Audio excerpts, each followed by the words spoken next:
The unexamined life is not worth living, declared Socrates at his very famous trial in ancient Athens.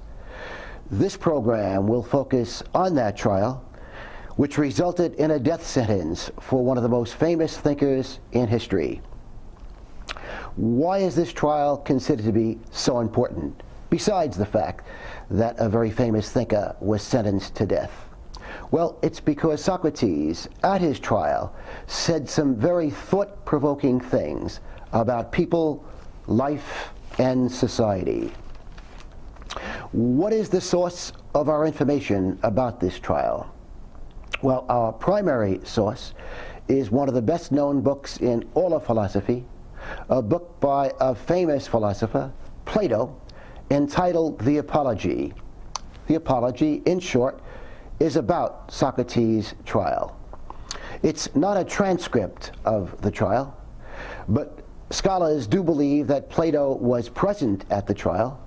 Incidentally, Plato was Socrates' teacher.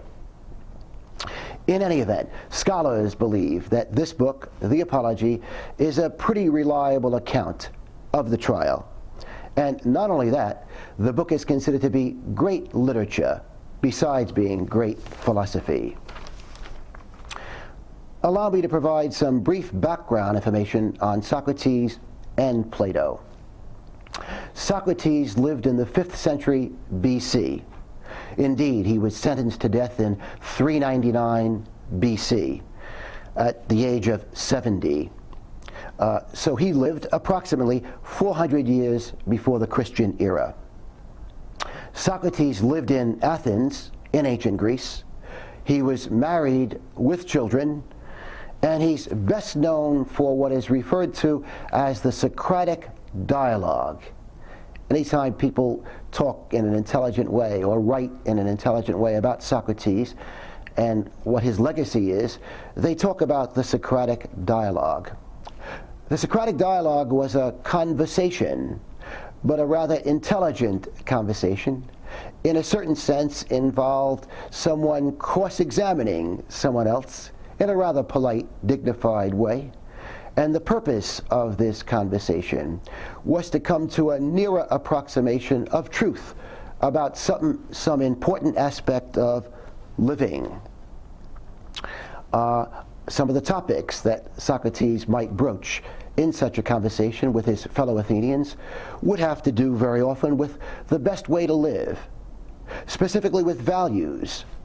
How much should we value money, status, sex, and virtue? And is it important to try to live a virtuous life? Is there any connection between virtue and happiness? This was one of Socrates' main topics in conversations with others. And who is Plato, the author of this famous book I'm talking about today, this book entitled The Apology? Plato was perhaps the greatest of all philosophers. Indeed, Alfred North Whitehead, very influential 20th century thinker, said that all philosophy since Plato is but a footnote to Plato. That might be something of an exaggeration, but the fact of the matter is that Plato is an enormously influential, important philosopher. And as I said before, Socrates was Plato's teacher. Plato founded what many consider to be the first university in the Western world. He founded it in Athens, and the name of the school was the Academy. Some of the questions which Socrates' trial provokes us to think about are the following. Are people who try to be sincere and decent generally admired by most people? What can one expect if one attempts to fight injustice in society? Is being a good human being an advantage or a handicap in attempting to acquire much money and status? And what's the path to greater happiness in life? The trial took place in 399 BC, And two specific charges were leveled at Socrates. First, he was charged with corrupting the youth of Athens. In other words, he was accused of leading them astray. And in a moment I'll explain exactly what that charge involved. Socrates was also charged with not recognizing and worshiping the gods the state acknowledged and worshipped. With regard to this charge of corrupting the youth, it was said at Socrates' trial that many young people began to imitate his efforts at the Socratic dialogue, and that they went around, as Socrates did, talking with their fellow Athenians, cross-examining them in a certain sense, and very often getting them angry. Socrates, at his trial, defended himself this way.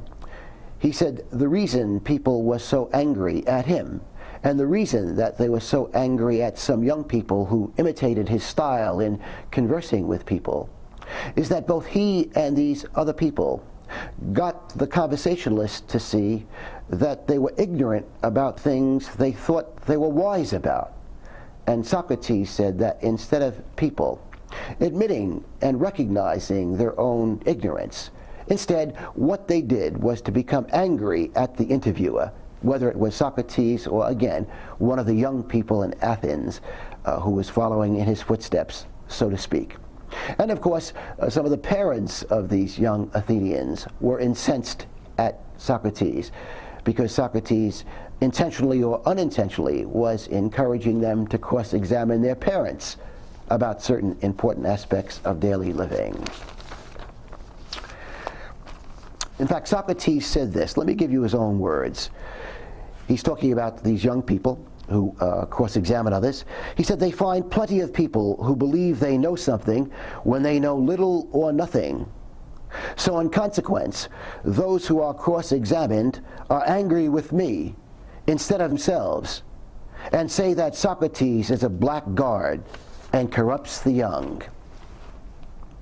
At his trial, Socrates offers a very moving defense, and among the important comments Socrates made at his trial was the following. Socrates said that truth-tellers and those who try to help others see the truth are disliked. I'll say that again. Socrates claimed at his trial that truth-tellers and those who help others to see the truth are disliked. Again, his own words. And I know well enough that these same things make me disliked, which is another proof that I am speaking the truth. It reminds me of an English proverb that you are familiar with, I suspect, and that is, the truth hurts. Socrates, if he is convicted, says that it will be because he is unpopular, and not because the charges against him have any foundation in fact. Again, he says what will convict him is the fact that he is so unpopular. He realizes that death is a possible punishment for his crimes, and at his trial, Socrates addresses himself to the possibility of him being sentenced to death. And he says this, and I'm quoting Socrates, "For to fear death, gentlemen, is to think you are wise when you are not wise. For it is to think you know what you don't know. No one knows whether death might be the greatest blessing that can come to people, but people fear it as the greatest curse, as if they knew." Later, we'll examine what many other great thinkers have said on the subject of death and what might be the proper attitude towards death. We do know that Socrates did not fear dying. Socrates claimed that in going about Athens and cross-examining people about very important subjects, that he was rendering a service to God. He says this, and I'm quoting him, "For this is what God commands me. I think there is no greater good for you than my service to God." He goes on at his trial to explain exactly what he teaches.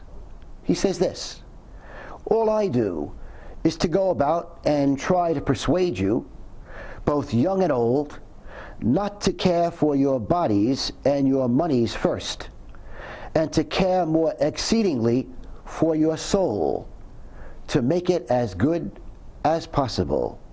Again, Socrates is stating that essentially what he does is to encourage people to care much more about the state of their souls than to care about money or status. And this, by the way, was said 400 years before Jesus Christ. He goes on to say, "If you put me to death, you will not hurt me as much as yourselves." How so? Again, I'm quoting Socrates. "I think God put me on earth to wake you up and persuade you and reproach you." Socrates also comments on his poverty, and he says the fact that he and his family, he was married, by the way, with several children, he says the fact that he and his family live in poverty is proof that he has not made any money in his quest to make people wiser. Socrates, in perhaps one of the most important parts of his trial, says that it is dangerous to oppose the unjust and illegal doings in the state. Again, he says it is dangerous to oppose the illegal and unjust doings in the state. Again, his own words, and they are powerful. "Do not be annoyed at my telling the truth. The fact is, no man in the world will come off safe who honestly opposes either you or any other multitude and tries to hinder the many unjust and illegal doings in a state." Again, promoting justice can be dangerous. That's his message, perhaps the main message he delivers at his trial. And it is interesting that people like Lincoln and Gandhi and Martin Luther King Jr. and indeed Jesus all suffered in one way or another for their efforts to promote justice in the world. It also reminds me of something the humanitarian and medical doctor Albert Schweitzer said about people's efforts to make the world a better place. Schweitzer, if you will recall, was a 20th century physician and philosopher who went to French Equatorial Africa in the first half of the 20th century to treat, as he said, the poorest of the poor. And he spent more than 30 years treating poor people in Africa. In any event, on the subject of promoting goodness in the world, Dr. Albert Schweitzer said the following: anyone who proposes to do good must not expect people to roll stones out of their path, but must accept his lot calmly if they even roll more onto his path. I mentioned before that Socrates said that he had no anxiety about death. And he reiterated that and said that all his anxiety in life was about not being a good person. All his anxiety in life was about not doing wicked deeds. And I wonder if this is typical of most people. What do you think? Socrates addressed himself several times at the trial to the issues of money and status, issues that even back then were very popular.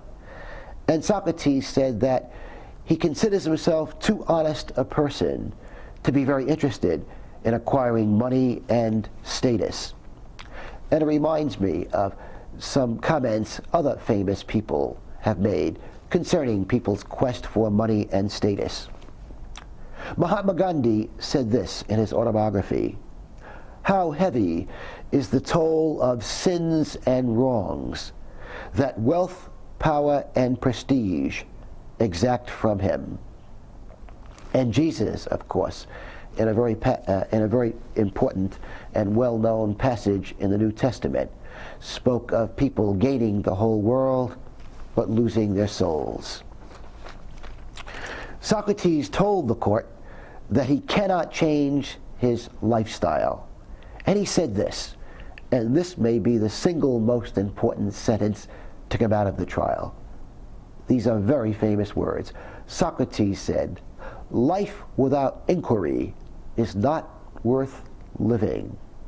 That's also been translated from the Greek in this way: the unexamined life is not worth living. The unexamined life is not worth living. In other words, ignorance is not bliss. Indeed, Socrates believed that ignorance was a form of bondage, a form of slavery. The court ultimately condemned Socrates to death. Specifically, the court's sentence was that Socrates commit suicide by ingesting a certain poison, specifically hemlock. After the sentence was meted out, Socrates addressed his accusers, and he predicted that they would suffer much more than he would suffer in having to commit suicide. And we know that at least one of his accusers, some years later, was stoned to death. What Socrates is saying, in effect, when he predicts that his accusers will be punished far more than himself, what he's really saying is that what goes around comes around. Socrates, in a certain sense, is alluding to the Hindu Buddhist idea of karma, the idea that our actions have consequences, the idea that when we do good in the world we'll be rewarded, the idea that when we do evil in the world we will be punished. So that Socrates, who believed that he was being unjustly sentenced to death, said that since he was unjustly being sentenced to death, again, his accusers would be punished for their wrongdoing. These were his final words to the court. He said this, and I'm quoting him: "One thing I ask, punish my sons, gentlemen, when they grow up, if you think that they care for money or anything else before virtue." Again, punish my sons when they grow up, if you think they care for money or anything more than for virtue. Again, brings to mind Christ, Buddha, Confucius. And here is Socrates' final sentence to the court. And again, pretty historic words. Socrates said this: "And now I go to die, and you go to live. Which is better? Which is better? Only God knows." And again, Socrates alludes to the proper attitude one should have towards life and death.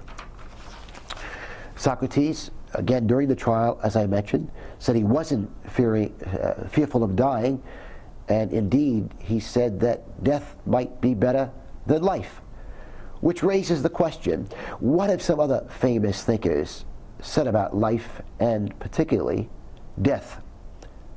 Well, Shakespeare, in what is perhaps the most famous monologue in all of literature, Hamlet's "To Be or Not to Be" monologue, has Hamlet wondering whether death might be better than life. And Hamlet says this.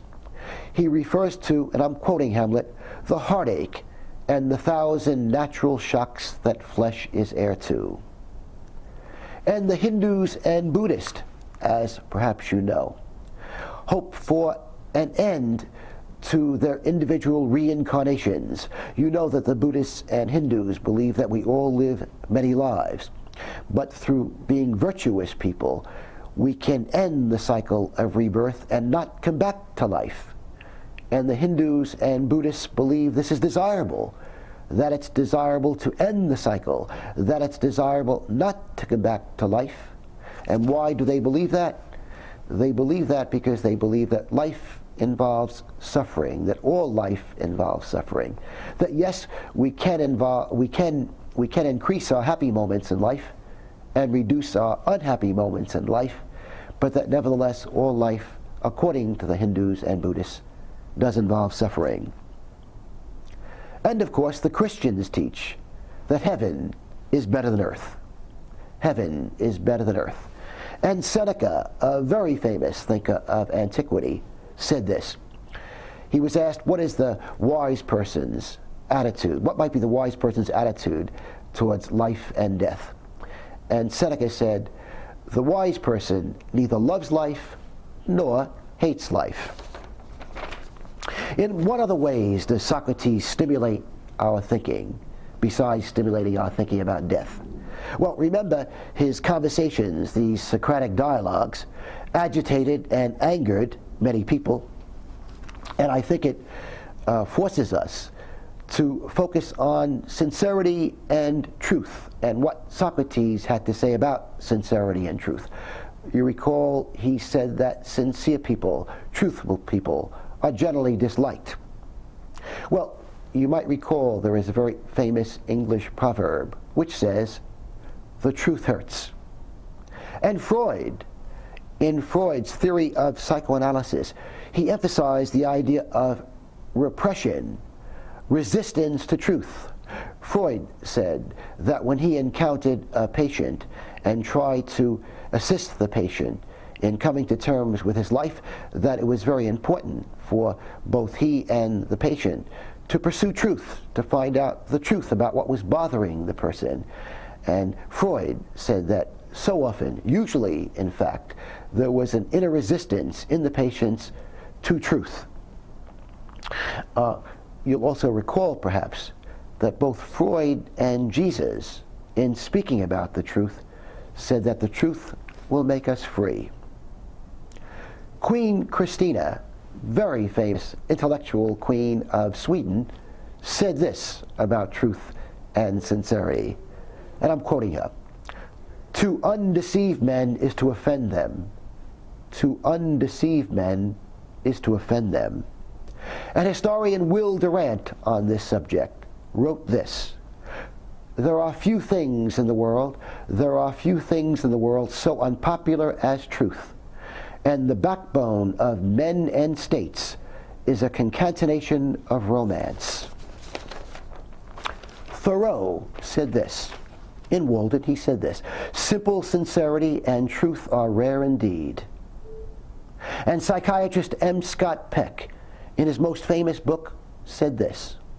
Most people opt for lives of very limited honesty and openness and relative closeness, hiding themselves from the world. And Jesus, of course, talked about prophets in Matthew 6, verse 4. And Jesus said this, prophets are not without honor, except in their own hometown, and among their own kin, and in their own house. It is interesting that so many truth-tellers in history have been disliked, and so many truth-tellers have found it so dangerous to oppose injustice. You recall Socrates talked about how dangerous it can be to oppose injustice. Some examples from history. You might recall the abolitionists, Americans in the 19th century, who got the ball rolling to abolish slavery. Perhaps the most famous abolitionist was William Lloyd Garrison. William Lloyd Garrison. And again, what was he trying to do? Well, he was trying to encourage people to end the sin of slavery. And how did people treat him? Well, you should know that Garrison came very close to being hanged in Boston. In Boston, not in the South. And Lincoln, of course, opposed slavery and was ultimately assassinated. Gandhi opposed religious intolerance in India. Gandhi said that Hindus and Muslims must learn to live together. Gandhi was a Hindu, and Gandhi was assassinated by a fellow Hindu who resented Gandhi promoting religious tolerance. And of course, Martin Luther King Jr. opposed the evil of racial segregation and the fact that so often black people were prevented from voting in the southern part of the United States. And what happened to Martin Luther King Jr. as a result of his efforts to promote justice in the world? Well, we know that he was assassinated also. On the occasion of On the occasion of Socrates' death, his student, Plato, in attempting to summarize his teacher's value, said this, and I'm quoting Plato now on Socrates. "Such was the end of our friend, concerning whom I may truly say that of all the men of his time whom I have known, he was the wisest and justest and best." What I'd like to do now, since I have a couple of minutes, is to recommend some books that you, I think, will find interesting and helpful in providing further illumination about Socrates and his trial and his life. There is a book of primary source material entitled The Great Dialogues of Plato, which has been translated by W.H.D. Rouse. Socrates, of course, spoke Greek, as did Plato, and Plato wrote in Greek. And therefore, if you wish to access what Socrates said and what Plato said, we must read it in translation. And again, one of the best translations is entitled The Great Dialogues of Plato. And in this book, you'll find The Apology, this book I've been talking about in this program, and also some other works by Plato, such as The Republic and Symposium. Also, another very fine book, which provides an overview of Socrates' life in only about 50 pages. It's a particular chapter in a book. You might access a book entitled Socrates, Confucius, Buddha, and Jesus. Again, the title of the book, Socrates, Confucius, Buddha, and Jesus. And the book was written by a very famous German philosopher and professor, Karl Jaspers. Jaspers, Jaspers. Again, the chapter on Socrates provides a splendid overview of his life. And finally, another book, a rather short book, but an excellent book about the culture of ancient Greece, about the culture of the time when Socrates and Plato were alive. The title of the book is The Greeks, and it was written by scholar H.D.F. Keto. And one of the statements that Professor Keto makes in this book is this. He says that informed and intelligent conversation was the highest sport of ancient Greece. Finally, I'd like to remind all of us that we are artists, as Ralph Waldo Emerson wrote in Walden, to affect the quality of the day, that is the highest of arts.